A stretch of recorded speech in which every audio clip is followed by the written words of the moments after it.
defeat the Panthers 17-16. What a couple of huge moments. Mitchell Moses inks the contract, or announces he's inked the contract at least. And you're watching the end of that game going, uh-oh, the pressure is going to be like Mitchell Moses. He's just signed this contract. He's not worth it. You could already see the comments coming. They were flying in. And he steps up to the moment and absolutely nails it. Then you got Nathan Cleary, who did one of the most calculated big plays I've seen in a very long time. Like, we've had bigger plays in grand finals and all that kind of stuff. But like a calculated play where everyone in the stadium, everyone watching knew exactly what was happening, knew what was on the line, and then still nailing it. And it was a tough play. I can't remember the last time we saw something like that. What an incredible game. And look, if there's one team the Eels, this is the Eels. They play terribly for 3 weeks. Then they go and beat the reigning premiers. And you go, well, there it is. They can still make the 8. They could still even make the 4 if they want to. They still might be a premiership threat. And it's kind of getting to a point like I wanted the Eels to progress this year to not that side, to more of the... But at the end of the day, maybe that's just their DNA. Maybe this is just who the Eels are.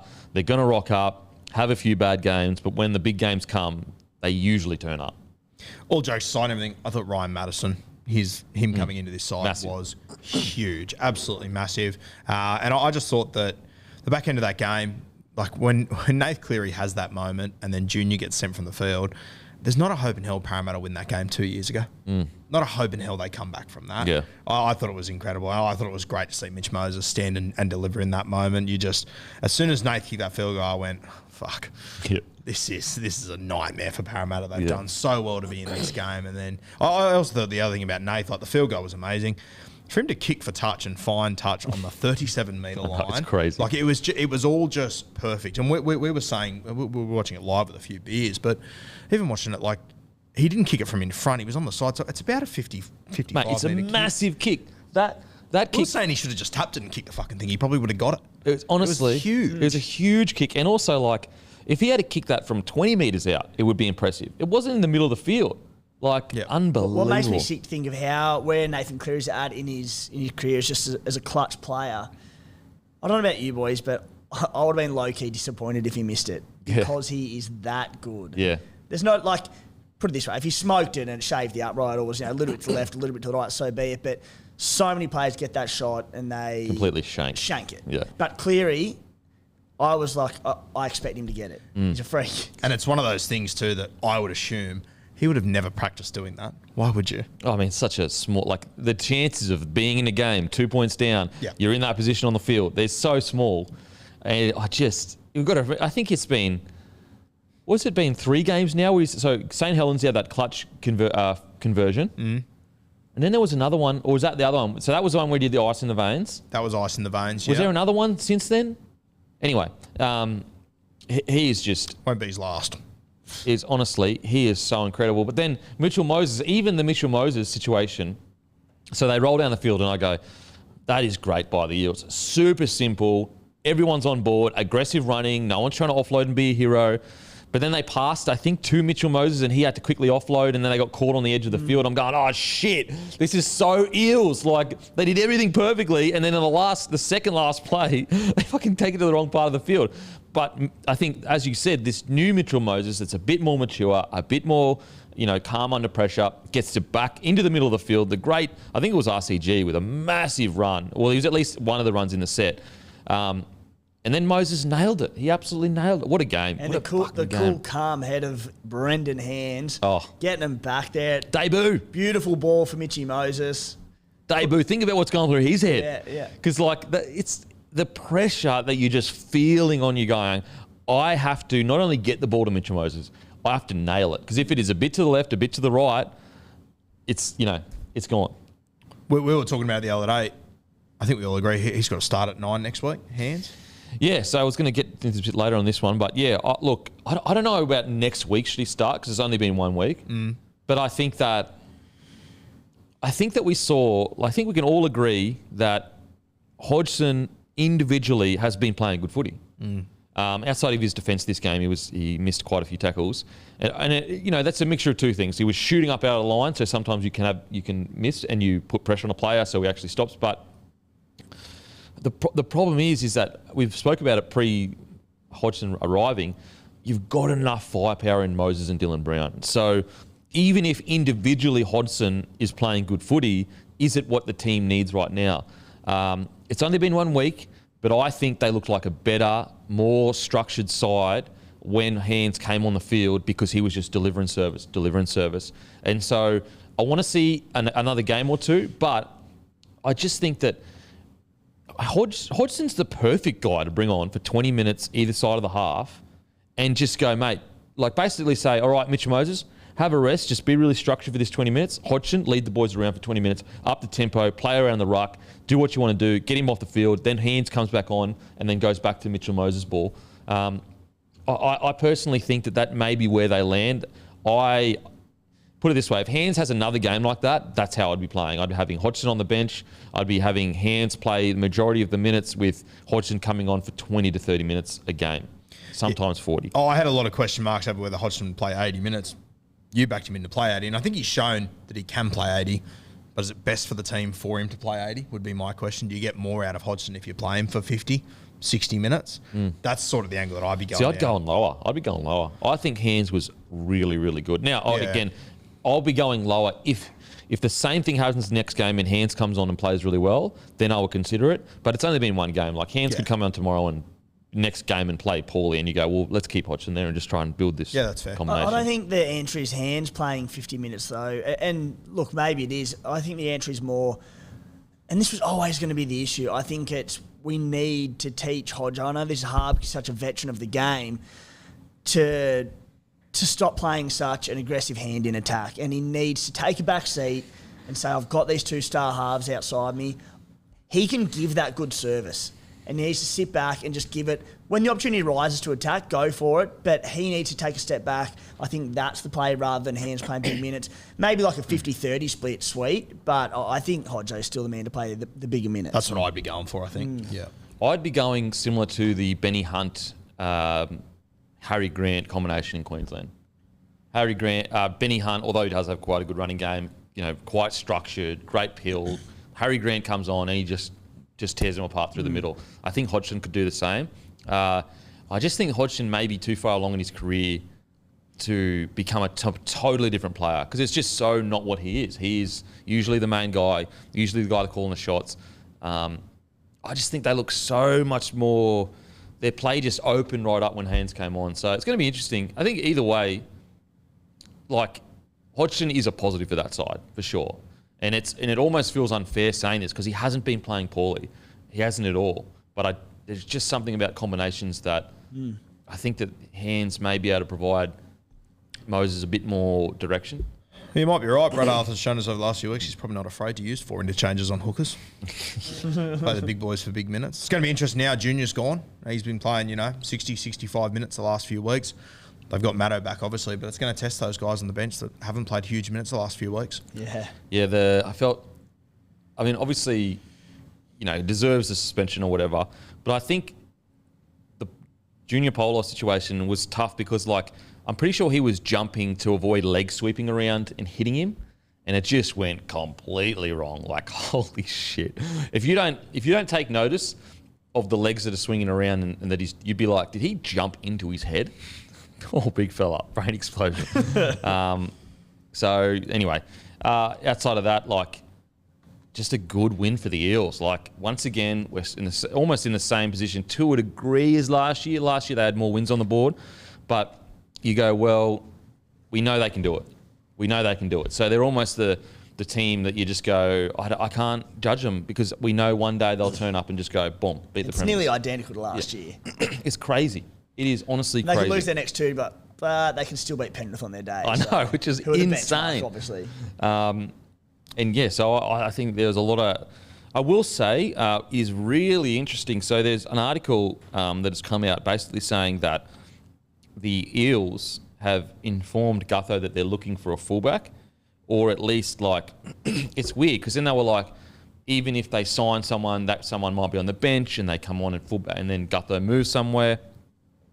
I find this shocking, to be honest. Are you telling me they can't win a comp with Gutho at the back there? If anything, they need a centre and a winger, not a fullback. Their fullback is sorted. It blows my mind. It blows my mind. And so maybe they're thinking, we'll put Gutho in the centres and we'll get some strike fullback at fullback. But I think that's craziness. Centres and wingers are cheaper and there's way more of them than fullbacks.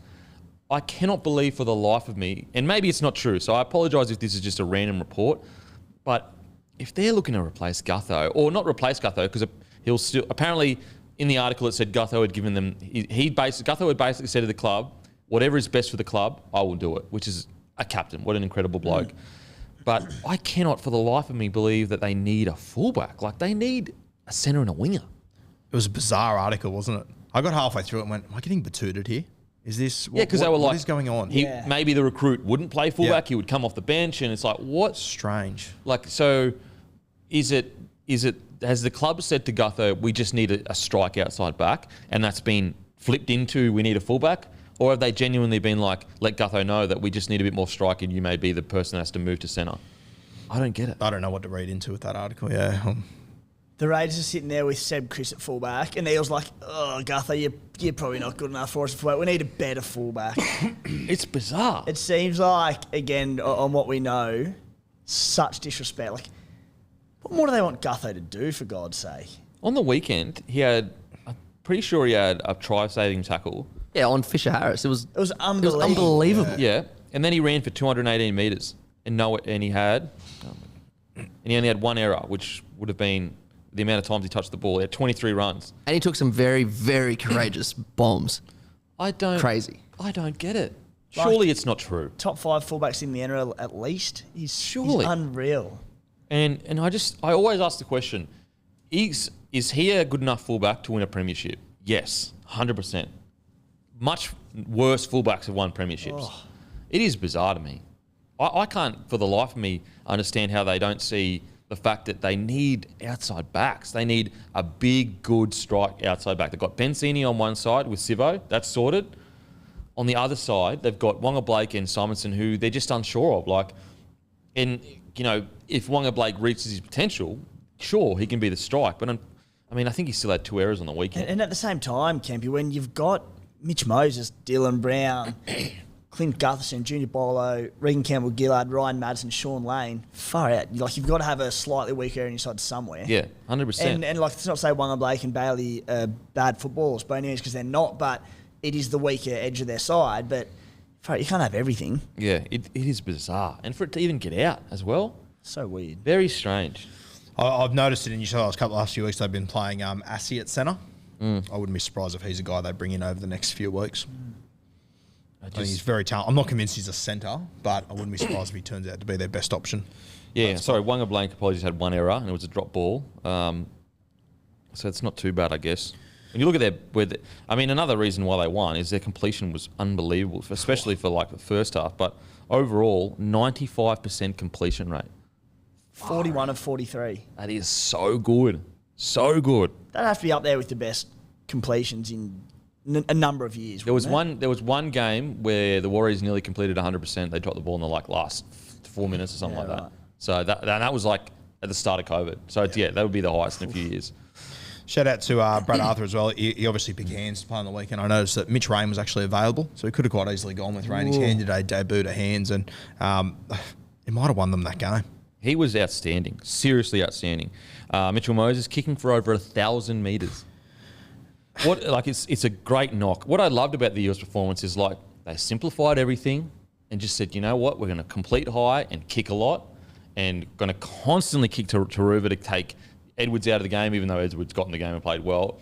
Took To'o kind of out of the game. He still had some impressive runs. You can't take To'o completely out.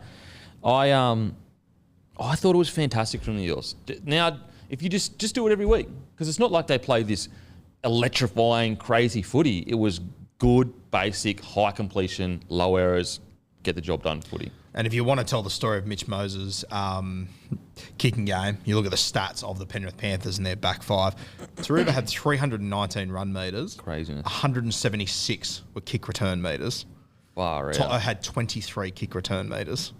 He's still steal me stat there, mate. Jesus please. Christ, throw you under the bus. I was doing the research when you were asleep on Saturday morning. And if you want to go even further, To'o still ran for 240 metres. Jesus Christ! And that's what's incredible. 240 run metres, and he still had 82 post contact that was the game high, and he was taking those third and fourth tackles. And I said he was quiet, which shows you how much I fucking know. And did he not seem not like it was? Oh, for sure, because he didn't have kick returns. He was, and if you want even more evidence of how good Mitch Moses' kicking game was, you look at the centres. Stephen Crichton, the right centre, the ball was never there for him to take hit-ups. He ran for 67 metres. Isaac Tungo ran for 200 without a line break or anything like that. So they just played everything out of that back corner. It was very impressive by Mitch. And it's what we spoke about grand final day last year at the live show. Exactly what we spoke about. Who are Parramatta going to kick to? How they're going to deal with it? They didn't execute it that night. They did on this night.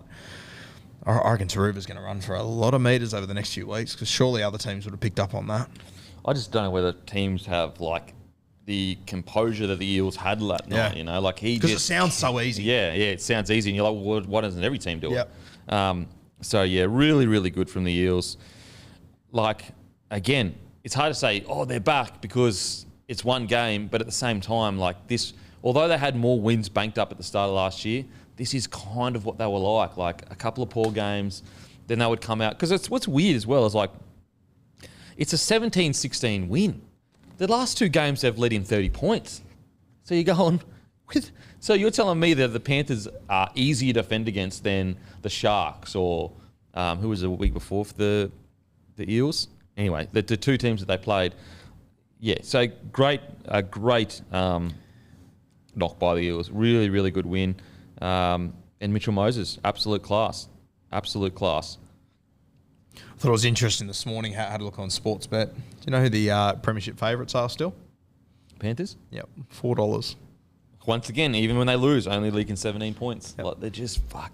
Imagine having to complete at 95% to beat the Panthers by a point. Oh. Yeah, exactly. Complete at 95%. Have some of your players have the best games they've had in a very long time. Like the front row for the Eels was absolutely phenomenal. Phenomenal. Both ran for 250 metres against the Panthers pack. Outstanding. So great win for the Eels. It will be a huge confidence boost. It's so funny when you look at these stats, how they're so flipped on their head. So you look at the Eels and their front row ran for 500 metres. You look at the Panthers, their front row ran for 110 metres combined. So 43 and 80. So whether that's because the Eels were so good at just kicking to Taruva and keeping them in their end, but it shows you just different game plans because, far out. 255 metres for Regan Campbell-Gillard, 244. Both of them had 80-plus contact metres. 17 tackles, 0 misses for Junior, 27 tackles for RCG. Whereas James Fisher-Harris had 57 tackles, only 2 misses. Far out. And Moses Leota had 37 tackles. And so it just shows you how much the Penrith Panthers basically try to get their outside backs to do all the work so that their forwards can be rested for defence. But what a knock by the Eels. What a knock. Anything lastly that you want to say on the Eels? Well done to Parramatta. I thought they got absolutely fisted by this draw, getting all these teams off buys, and a very, very tough way to start the season. I know I said it off the top, but just the importance of their middles once they got Ryan Madison back in there. And he's going to be so important over the next few weeks as well without Junior. So credit to Parra. A good win. Now, on to the Penny Panthers, mate. I want to shout out my boy Hoskins. I can't believe I didn't put him in my team of the week, so he's definitely going to be there. I can't believe I forgot. So he got a try, and it was a crucial try. 100 metres, 109 metres, 5 tackle breaks, a line break, 2 offloads, 54 tackles, 0 missed. 0 missed. Unbelievable. So, we talked about how, that other edge was under pressure and, who would get that spot. I think Hoskins has come in and made a huge statement where he probably gets that spot next week, unfortunately for Garner, who hasn't been poor at all, but Hoskins was outstanding. What do you reckon they'll do? Do you think they'll play Hosking on the left? I reckon there's a chance they move Liam Martin over the left and keep Hosking on the right. Well, I think it just depends on how good can Liam Martin be on either side. Like if he could be as effective on that side, then you keep Hoskins there. But if Martin his best side is that side. You give it to the veteran. Do you remember what Edge Hosking played when he was at the Bronx in those couple of games? I'm pretty sure it was left. I'm pretty sure it was left. Okay. But I did think it was interesting a couple of weeks ago when they pulled Garner early, they put Jamin Salmon to the right and they put Liam Martin over the left edge. So I reckon just by watching the combo that Nath Cleary had with him the other night, I reckon there's a real chance that Nath says to Ivan, give me Hosking. Well, I think Liam Martin will be so good on either side. Exactly that, right. You can go, you know what, whatever side Martin goes on, he's going to fucking rip and tear. Whereas Hoskins genuinely seems to have a great relationship, not a relationship, a great partnership with Cleary in regards to the lines he runs, the things he gets through. 54 tackles and 0 misses on the edge. Yep. On an edge. That's unheard of. And this isn't one game where Hosking comes in and he does it every game he plays first grade. He's a freak. I cannot believe he's 25. And he's barely got to run in first grade. Isn't it wild to look back now at him playing for Brisbane and everyone's sitting there going, wow, and the club that signs him is fucking Penrith? Yep. It just shows you. And it shows you, some players are later bloomers. Yeah. How many players like him get lost to the system because there's no point if you're a 24-year-old. Well, not no point. You can do it for the love of the game and keep grinding to play first grade, but why would you risk getting injured so you can't do your job to provide for your family at 24 years old? And playing Q Cup, get a shoulder echo, and let's say you're a tradie or something, you can't not work for 6 months. So how many players that are as similar to Hoskins, battlers that just take a little bit longer to develop, just get left out of the system, just get lost in it. Tim was saying the other day how good looking he thinks Zach Hosking is too. I agree, mate. Mad sort, the mule. Mad sort. Taruva, 27 runs, 319 metres. Dylan Edwards, 30 runs, 313 metres, 10 tackle breaks. Panthers, it's kind of what they do is they're just so consistent. Even when they lose, they keep the score low and there's absolutely nothing to worry about. And when you see a guy like Zach Hoskins pop up, you start to go, all right, is he kick out? No, he's not kick out. But all of a sudden, you go, there's a wide-running, damaging line runner on the edge there that they may be able to turn to get a bit of momentum. And it's only going to grow that combination. So, good knock by the Penrith Panthers. Nathan Cleary, we've already talked about that amazing field goal. What do you guys think of the Panthers? I obviously don't want to take anything away from Parramatta's win or whatever, but I thought it would have been interesting if Sonny Luke didn't get his HIA. I really thought when he came on the field, he was only on for about 2 or 3 minutes, but I feel like you could feel a bit of an upbeat change for Penrith, and I think losing him was really crucial. Parramatta deserved the win, don't get me wrong, but he's the other factor that I think once you actually start to see him play some footy and stay on the field, Penrith will be very, very dangerous in that back 50 minutes. I wonder what they're going to do with the 9 this coming week, because he'll be out for 11 days now. You'd have to assume so, yeah. So I wonder, Mitch Kenny, does he play 80? Do they have any young fellas coming through? Or? They got a few young. They've got Summerton in reserve grade, Riley Smith. There's a few guys in their top 30 there that they could pick, so they've got options. Timmy, what do you think about the Panthers? How was our boy Scotty Sorensen? Panthers, they were, I think, came on about 30th minute mark, almost his first touch of the game, injected in the middle as they do, has a try assist. He's so good. He only played 30 minutes, ran for 87 metres, line break, try assist. Man, he's good. And I know he'd had a week out due to, it might have been a concussion or something, but got to be playing more than 30 minutes. He's in unreal form. Or it's a consistent, 2 years now worth of it. I thought he was phenomenal again. He's one of the best, if not the best, bench impact player in the comp. Him and Madison probably. It shows how good he is that when we spoke about, Hosking v Garner and who plays on the edges, that a lot of people are out there going, just play Sorensen on the edge and give him bigger minutes. How vital he is to their rotation that Ivan Cleary said, no, I'm still happy to play you off the bench, come on as middle in limited minutes. Yep. That's how important he is and what he means to this team. That being said, I'd like to see him get a few more minutes because... Yep. God, he's in good form. Well, I think even in the doco all the way on Channel 9, Ivan Cleary makes a point of being like, Scotty Sorensen's so important. What he does for this team is absolutely huge, huge. I finished watching that the other day. How good was it? Unbelievable. That and the stand doco. These docos are getting better and better and better. The Panthers one, seeing the boys all put shit on each other and whoop up with the fucking aviators and all that kind of stuff. Mate, it's so good. And I said from watching the first 2 episodes, if you're a Doggies fan, you should be excited about Serraldo. If you're a Warriors fan, Yep. Webby in the back end. Yep. Very impressive. And also, who's the one coach that Nathan Cleary makes a point of saying, he goes, you know, I know a lot of our coaching staff get a lot of raps or whatever, but Andrew Webster is so important to us. And what do you watch? The battle of the assistant coaches on the weekend. Webby got the dub. I was surprised that didn't get more banter around it, the battle of the assistant coaches. And we'll get to that game, but what good signs for both clubs? A low scoring, tight affair, like that's fantastic for both clubs. Like they both have got systems in place that look like they're working. Anyway, we'll get to it. But yeah, Penrith Panthers, absolutely nothing to worry about, and they are just an absolute beast of a club now. An absolute beast of a club. See who they play next week? Canberra Raiders. Oh, yes. Please put the sword to the Canberra Raiders. This would be a real test of where the Panthers are at. Possibly without Whiten as well, who just came in and just suspended for 2 weeks. Is Fogarty back? Who? Jackie Whiten. He's got suspended for 2 weeks. Please. Not sure about Fogarty. Yeah. Fogarty had a virus last week, so he should be good. Okay. Thank Christ. It's a great. Fogarty returns. Him and Frawley in the halves. Yeah. Now, anything else for the Panthers, boys? Good. I think that does it. Yeah, great win. Great win for the Eels, though, and nothing to be disappointed about as a Panthers fan. I thought they had a red-hot crack. Now, on to Storm v. the Tigers. Look, sometimes a win's a win. I mean, always it's a win's a win.